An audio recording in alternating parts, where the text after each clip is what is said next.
Hello everyone, welcome to the smart IAS foundation. आज हम discuss करने वाले हैं 19 अगस्त 2024 के daily current affairs. Daily current affairs में we are going to discuss two topics.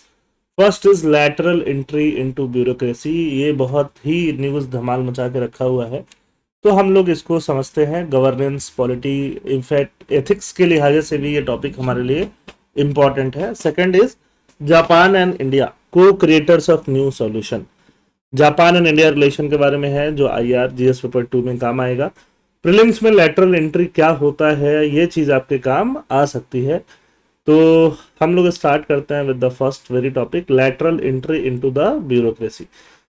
The article discusses the controversial practice of lateral entry into the Indian bureaucracy, a system introduced by the union government to recruit professionals from outside the traditional civil services।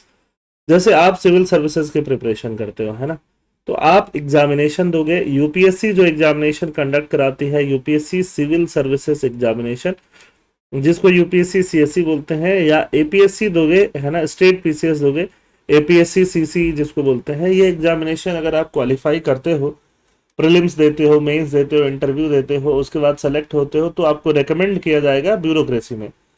आपको recommend किया जाएगा, आप वहाँ पे officer बनोगे, IAS बनोगे, IPS बनोगे, ACS बनोगे, एपीएस बनोगे, ये सारे पोस्ट पे जाओगे, है ना।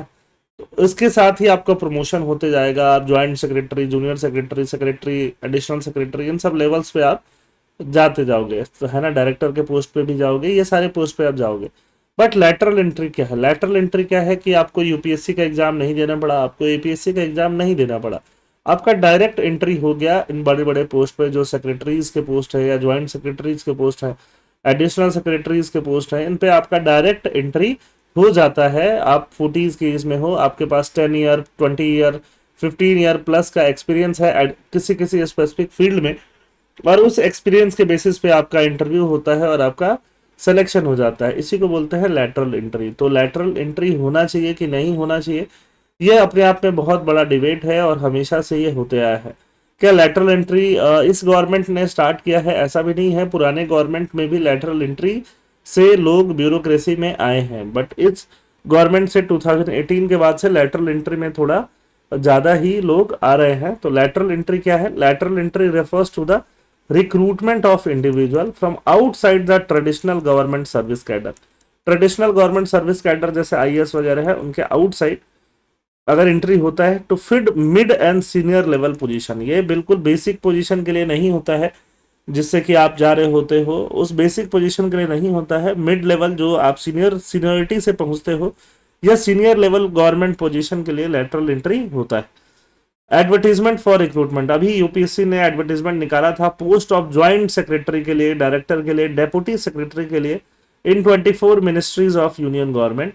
टोटल 45 पोजीशंस निकाले गए थे, with eligibility extending to individual from state, UT, PSUs, है ना, स्टेट यूनियन टेरिटरी गवर्नमेंट में काम करने वाले लोग भी एलिजिबल थे अप्लाई करने के लिए। पब्लिक सेक्टर यूनिट्स में काम करने वाले लोग भी एलिजिबल थे। बाकी जो स्टैट्यूटरी ऑर्गेनाइजेशंस होती हैं वहां भी काम करने वाले लोग एलिजिबल थे। रिसर्च इंस्टीट्यूट में, यूनिवर्सिटी में, और इवन प्राइवेट सेक्टर में काम करने वाले लोग भी एलिजिबल थे, वहां पे अप्लाई कर सकते थे। Inclusion for physically handicapped candidate, physically handicapped candidate के लिए भी ये सारी चीजें, सारे पोस्ट जो थे इस बार जो 45 निकाले गए, वो सब यहाँ पे सब उनके लिए भी ओपन थे। तो ऑपोजिशन और क्रिटिसिज्म किस चीज का है? ऑपोजिशन है सबसे बड़ा तो रिजर्वेशन पॉलिसी का, कि प्रोमिनेंट लीडर जो हैं, ऑपोजिशन लीडर इंडिया में, उन्होंने क्रिटिसाइज किया कि देखो इस लैटरल एंट्री में schedule caste, schedule tribe, OBC, इन लोगों का ध्यान नहीं रखा गया, इनका जो रिजर्वेशन है इनका ध्यान नहीं रखा गया। हम अंडरस्टैंड करते हैं लैटरल एंट्री कॉन्सेप्ट, वैसे तो कॉन्सेप्ट बहुत पुराना है, बट ये जनरली मिडिल लेवल पे और सीनियर मैनेजमेंट लेवल पे एंट्री कराता है सेंट्रल गवर्नमेंट में। और traditional pool of career bureaucrats, है ना, अगर आप आईएएस बन के आगे बढ़ते हो तो आपको क्या बोला जाएगा? Career bureaucrats. आपका करियर ही ब्यूरोक्रेसी में है, उनके आउटसाइड ये एंट्री हो रहा होता है। नीति आयोग ने भी 2017 में इस आइडिया को पुश किया था कि ऐसे करके भी हम लोग मिड लेवल और सीनियर लेवल पर जो पोस्ट खाली हैं उनका एंट्री कर सकते हैं। उससे फायदा क्या होगा? फ्रेश टैलेंट आएगा, फ्रेश टैलेंट आएगा और स्पेशलाइज्ड टैलेंट आएगा। फॉर एग्जांपल, अगर आपको ministry of science and tech के अंदर, मिनिस्ट्री ऑफ साइंस के अंदर किसी को लेके आना है, और अगर आप एक सीनियर साइंटिस्ट को लेके आते हो तो शायद वो ज़्यादा अच्छा काम करे। फॉर एग्जाम्पल, अगर आप मिनिस्ट्री ऑफ फाइनेंस के अंदर किसी को लेके आना, आप एक इकोनॉमिस्ट को लेके आते हो तो शायद वो ज़्यादा अच्छा काम करे। तो फ्रेश टैलेंट एंड एक्सपर्टीज आएगा वेरियस सेक्टर से, ये यहाँ पे सोचा जा रहा है। यही लेटरल एंट्री का मेन पॉइंट बताया जाता है, to improve governance and decision making in central secretariat. These lateral entrant are typically offered contract for 3 year. Generally इनको 3 साल का कॉन्ट्रैक्ट होता है, इनको लाइफ टाइम सर्विस कुछ ऐसा नहीं दिया जाता है। 3 से उसको एक्सटेंड करके 5 ईयर तक कराया जा सकता है। 2018 में ही वैकेंसी निकली थी, करंट भी वैकेंसी निकली थी, joint secretary, director and deputy secretary की थी। और चूंकि ऑपोजिशन ने बहुत ज़्यादा बैकलैश किया, इसीलिए इसको नोटिस को वापस गवर्नमेंट ने ले लिया। बट हम फिर भी लेटरल एंट्री को समझते हैं, है ना। गवर्नमेंट का ऑब्जेक्टिव क्या है? फ्रेश टैलेंट लेके आओ, स्किल्ड मैन पावर की अवेलेबिलिटी बढ़ाओ, डोमेन एक्सपर्टाइज, है ना। किसी ने ओएनजीसी में काम किया 15 ईयर, तो एनर्जी सेक्टर में उसका काफ़ी अच्छा एक्सपीरियंस है। तो डोमेन एक्सपर्टीज को बढ़ाना भी गवर्नमेंट का यहाँ पे रैशनाले होता है, जो करियर ब्यूरोक्रेट्स में शायद जो रैशनाले नहीं मिले। This is seen as a way to infuse new perspective and skills into the administrative machinery. तो ये सारी पॉजिटिव चीजें हम लोगों ने समझ लिया। अब क्रिटिसिज्म भी समझता है। मेन क्रिटिसिज्म तो यही है कि कोटा सिस्टम जो होता है, रिजर्वेशन सिस्टम जो होता है, वो यहाँ पे दिखाई नहीं दे रहा SC ST OBC के लिए, जो मेजर पॉइंट ऑफ क्रिटिसिज्म बनता है। इसके अलावा बहुत सारे अपोजिशन लीडर ने भी ये पॉलिसी कंडेम्ड की। कंडेम्ड करने के पीछे उनका ये भी था, अगर आप SC ST OBC कैंडिडेट्स या को रिजर्वेशन नहीं दे रहे हो इसमें, इसका मतलब कॉन्स्टिट्यूशन का जो मैंडेट है अफर्मेटिव एक्शन का, जो आर्टिकल 16 क्लॉज 4 वगैरह से फुलफिल हो रहा होता है, वो वायलेट हो जाएगा। आइडियोलॉजिकल कंसर्न्स क्या है? आइडियोलॉजिकल कंसर्न भी है। अगर लैटरल एंट्री से ही पोस्ट दिया जा रहा है तो इसमें काफी चांसेस ऐसे हो सकते हैं कि जो गवर्नमेंट की आइडियोलॉजी से मैच खाते हुए पर्सन को ही आपने पोस्ट दे दिया, है ना। वो रिक्रूटमेंट कितना फेयर हो रहा है, कितना ट्रांसपेरेंट हो रहा है, ये सब चीजों पे क्वेश्चन उठाया जा सकता है। तो ये है क्रिटिसिज्म लेटरल एंट्री के रिक्रूटमेंट्स का। अगर हम थोड़ा पास्ट में जाके 2018 की बात करें तो 2018 में DOPT ने सर्कुलर निकाला, है ना। उस समय भी लेटरल एंट्री के लिए schedule caste, schedule tribe, other backward caste, उसके candidate must be applied to any central government or service including temporary appointment lasting 45 days or more. कि मतलब जो भी रिक्रूटमेंट होता है जिसमें 45 डेज का रिक्रूटमेंट हो या उससे ज़्यादा का रिक्रूटमेंट होता है, तो DOPT ने ये सर्कुलर निकाला था, उसमें रिजर्वेशन दिया जाएगा, चाहे SC के लिए हो, ST के लिए, OBC के लिए हो। 45 डेज या ज़्यादा के किसी भी रिक्रूटमेंट के लिए, किसी भी पोस्ट के लिए जिसमें 45 डेज से ज़्यादा सर्व करना हो, रिजर्वेशन दिया जाएगा। और ये सर्कुलर बेस था 1968 के एक सर्कुलर के बेसिस पे बेस था, है ना।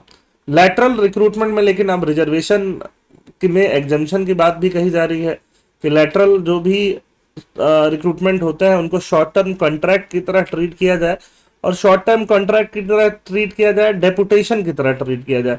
डेपुटेशन में रिजर्वेशन मैंडेटरी नहीं होता है। The lateral recruitment process was described as a similar to deputation, thus not requiring reservation. तो मेजर बैकलैश जो हुआ वो रिजर्वेशन को लेके ही हुआ, इसलिए गवर्नमेंट ने लैटरल एंट्री का पोस्ट तो निकाल दिया, नोटिफिकेशन निकाल दिया, बट उसको इस बार वापस भी ले लिया। रिजर्वेशन को लेके ये रूल है ना। ये रूल बहुत ज़्यादा एग्जाम ओरिएंटेड नहीं है, बट फिर भी मैं आपको समझा देता हूँ। रूल ये है कि देखिए, OBC को 27% रिजर्वेशन मिलता है। मतलब अगर 4 पोस्ट आ रहे हैं तो एवरी 4th पोस्ट OBC के लिए रिजर्व होना चाहिए। शेड्यूल कास्ट के लिए 15% कोटा है। मतलब अगर 7 पोस्ट आ रहे हैं तो हर 7th पोस्ट शेड्यूल कास्ट के लिए जाना चाहिए। शेड्यूल ट्राइब के लिए 7.5% का रिजर्वेशन है। मतलब अगर 14 पोस्ट आ रहे हैं तो एवरी 14 पोस्ट शेड्यूल ट्राइब के लिए जाना चाहिए। 28 पोस्ट हो तो 2 पोस्ट शेड्यूल ट्राइब के लिए जाना चाहिए। EWS में अगर 10 पोस्ट हो तो एवरी 10 पोस्ट एक EWS के लिए जाना चाहिए, है ना। सिंगल पोस्ट कैडर, अगर कोई किसी पोस्ट में 1 या 2 ही पोस्ट हो तो उसमें कोई रिजर्वेशन नहीं होगा। और यहाँ पे 45 ओपनिंग जो आई हैं अलग अलग डिपार्टमेंट की आई हैं, तो रिजर्वेशन नहीं निकाला गया। बट एक्चुअली में क्या होना चाहिए, 45 टोटल ओपनिंग एक साथ निकाली गई है, तो 6 post schedule caste, 3 ST, 12 OBC, 4 EWS, ऐसा कुछ निकाला जा सकता था, ठीक है। तो ये फॉर्मूले के अकॉर्डिंग था, बट चूंकि रिजर्वेशन नहीं निकला, इसी वजह से यहाँ पे बैकलेस काफी देखने के लिए मिला। इस पूरे लैटरल एंट्री में आपके लिए इंपॉर्टेंट क्या है कि लैटरल एंट्री होता क्या है, लैटरल एंट्री क्या होता है वो आपके लिए सबसे ज्यादा इंपॉर्टेंट है। लैटरल एंट्री से क्या फायदा है, बेनिफिट जो 3-4 पॉइंट है, फ्रेश कैंडिडेट आएंगे, डोमेन एक्सपर्टीज आएंगे, है ना, स्पेशलाइज लोग आएंगे, जो पहले जनरलाइज लोग करियर ब्यूरोक्रेट में होते हैं आएंगे, 3 to 5 ईयर अपना काम करेंगे चले जाएंगे, ठीक है, एक ये फायदा है। शॉर्ट टर्म जो भी वैकेंसीज हैं वो फिल हो जाएंगी, फटाफट काम होने लगेगा, एफिशिएंसीज बढ़ जाएगी, ठीक है, ये सारे बेनिफिट हैं। नेगेटिव्स में क्या है, नेगेटिव्स में फेयर और ट्रांसपेरेंट होगा कि नहीं उसको लेके दिक्कत है, रिजर्वेशन पॉलिसीज फॉलो नहीं हो पा रहा है, ठीक है, जिससे अफर्मेटिव एक्शन फॉलो नहीं हो पा रहा है, ये सब सारी प्रॉब्लम्स। और फिर मे भी गवर्नमेंट अपने आइडियोलॉजी के ही लोगों को भर लेगी, या जो भी गवर्नमेंट जिस टाइम पे आएगी उसकी बात हो रही है, आप बीजेपी या किसी पार्टी का नाम नहीं लिखोगे आंसर्स में अपने, और ये सारी चीजें आप यहाँ पे मेंशन कर सकते हो, ठीक है। सेकंड टॉपिक पे चलते हैं, जापान एंड इंडिया को creator of new solution. Japan और इंडिया दोनों एक को क्रिएटर है नए सॉल्यूशंस के। नया सॉल्यूशन क्या है, को क्रिएटर कैसे है, ये चीजें हम समझते हैं। द आर्टिकल, ये आईआर के लिहाजे से इंपॉर्टेंट है। Article discusses the visit of Japan foreign minister to India, highlighting the strong and evolving relationship between two countries. India और जापान के बीच में रिलेशनशिप इवॉल्व हो रहा है। Japan foreign minister is visiting India for the first time. नए नए जब जो फॉरेन मिनिस्टर हुए हैं पहली बार वो विजिट कर रही हैं। तो जैसा कि इंडिया जापान रिलेशनशिप में हम पढ़ते हैं, डीप रूटेड कनेक्शन है इंडिया जापान का बुद्धिज्म से। 6th century बुद्धिज्म से, 6th century से ही इंडिया जापान का रिलेशन आप डेट कर सकते हो या बुद्धिज्म में लाई बता सकते हो। These tie have been strengthen over the centuries with notable cultural and economic exchange. Black tea का प्रोडक्शन हो, techniques from India to Japan हो, टाडा मोतीकेची इन 19th century, इन सब चीजों से इंडिया जापान के रिलेशन और ज्यादा स्ट्रांग हुए हैं, है ना। और कोल्ड वॉर के टाइम पे 1947 इंडिया आजाद हो गया था। 1945 जापान पे हिरोशिमा नागासाकी में एटॉमिक बम गिराए गए थे, है ना। उसके बाद यूएस के एलाई बन गया था जापान। इंडिया अपना अलग नॉन अलाइनमेंट मूवमेंट चला रहा था। इसके बावजूद भी जापान ने 1980 से ही इंडिया को बहुत ज्यादा डोनेट करना स्टार्ट किया। 2014 में इंडिया और Japan special strategic global partnership में आ गया। ये स्पेशल स्ट्रेटजिक ग्लोबल पार्टनरशिप, ये सब कीवर्ड है ना, कीवर्ड है या एडजेक्टिव्स हैं। जितने ज्यादा एडजेक्टिव्स ऐड हो चुके हैं आप समझ लो कि रिलेशनशिप उतना ज्यादा इंपॉर्टेंट है ना। ठीक है, आगे चलते हैं। की areas of future cooperation. Future cooperation में क्या करने वाले हैं इंडिया जापान। तो पहले इंडिया और जापान में 2+2 मिनिस्ट्रियल लेवल डायलॉग चलता ही है।